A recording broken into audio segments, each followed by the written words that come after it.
Every August 15th, India celebrates Independence Day. The holiday marks the end of British colonization in 1947 and the return of Indian self-governance after nearly 2 centuries of foreign rule. But how did British control start?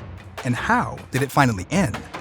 What I want to emphasize, contrary to the popular narrative that is very prevalent, there was no British conquest of India. There were British conquests of India. That plural is very important. The British did not conquer the whole of the Indian subcontinent, massive as it is, in one fell swoop act of military conquest. They conquered India bit by bit, as if they were taking away bits of the political and economic jigsaw puzzle and bringing it under their control. On the last day of the year 1600, Queen Elizabeth I granted the British East India Company a charter to trade on the subcontinent. The company exported valuable Indian goods to Europe for a high profit. When the Mughal Empire began disintegrating in the 18th century, the East India Company exploited the political unrest in order to safeguard its bottom line. To protect and increase profits, the company began to fortify its settlements, essentially seizing military control over small areas of land in the eastern region of Bengal. It was an early step in the British East India Company's power grab in the region, and it led to one of the era's first major conflicts. At the Battle of Plassey, the East India Company defeated and ousted the Nawab of Bengal, establishing a puppet ruler in his place. Less than a century later, the British East India Company controlled territory in nearly every region of India, but not without fights along the way. British conquests of India were always met with resistance. Wherever they tried to conquer, they had to fight and defeat. From around 1783 to 1900, we have a rough count of this. There were more than 100 peasant insurgencies against British rule. Anti-colonial resistance coalesced with the Rebellion of 1857, an uprising of Indian soldiers called sepoys by the British against their employer, the British East India Company. These mutinies had a very recognizable pattern. They took over the ammunition and then they began to destroy all government buildings and offices. And then following that, they attacked the residences of the white people. The British ultimately crushed the rebellion.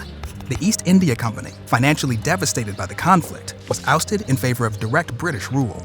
Queen Victoria was now the Empress of India. Resistance continued. In 1885, a group of Indian intellectuals founded the Indian National Congress as a political alternative to colonial rule. The Congress Party offered a glimpse into what Indian self-rule could look like. The name is significant. It is identifying itself as India, not located or not related to one part of India, whole of India, and national. So it has within it the idea of nationalism. India, Indians standing for itself and for themselves. In 1905, the British partitioned Bengal into 2 regions, a Hindu-majority west and a Muslim-majority east, ostensibly in order to make the area easier to govern. Backlash across India culminated in the Swadeshi Movement, a boycott of British goods and culture.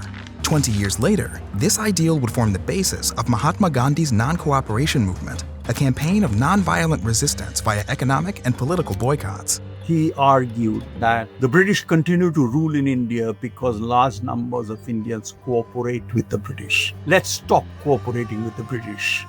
In 1930, Gandhi led a second boycott movement, this time specifically against a British tax on salt. And in 1942, he gave the call for another boycott, the Quit India movement. But he was arrested, along with other leaders of the Indian National Congress, before he could see it to fruition.